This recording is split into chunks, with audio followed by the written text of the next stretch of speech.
Mwiriwe neza bakunzi ba Ineza TV 5, tubanje kubasuhuza mwebwe mukomeza kudukurikirana kandi mutwereka ko mudukurikira umunsi ku munsi. Nge mwumva ni yandi nyine amazina yanjye adahinduka, ni Innocent Uwimana ikunda. Yes, hano rero ndi kumwe n'umutumirwa ni Intore. Benshi ku batamuzi aratangira twibwira ndetse anatubwira aho aherereye n'aho akorera, cyane ko ari Intore nyine mwabyumvise.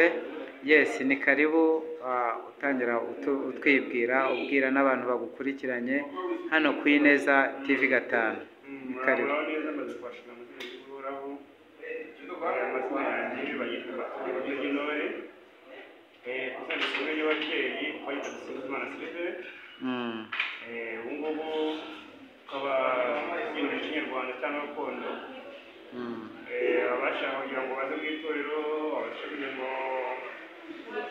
bitandukanye bajya duhamagara so ubu tubona twatamiye ahantu kuri hoteli iherereye hano i Remera.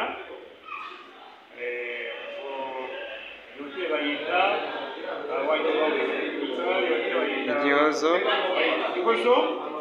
So mushobora mufite abantu amahoteli atandukanye no hino mwanya muhamagara kubera ko mufite abashyitsi bagiye batuye mu bashyitsi twabasubiza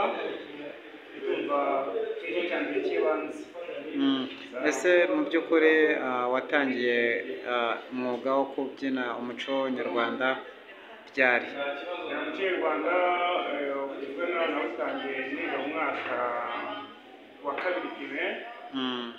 Iyo sayizi igize umuco murimo kandi umuco ni mwiza kandi umuco wo mu Rwanda urubashywe cyane.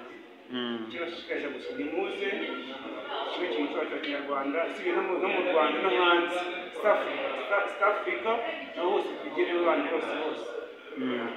Hari umuntu ushobora guhita yibaza ngo ese kuba uri mu muco gakondo cyangwa se ukora mu muco gakondo, ese inyungu umuntu ayibona mu buhe buryo?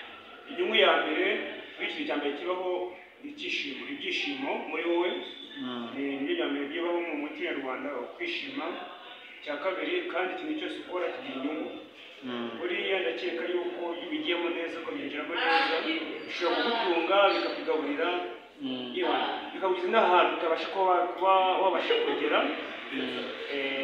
bikaba byakuvana mu gihugu cy'u Rwanda kugera n'igihugu cy'u Rwanda kubera umuco gakondo. Ikindi kabiri twese ni akazi gahoraho.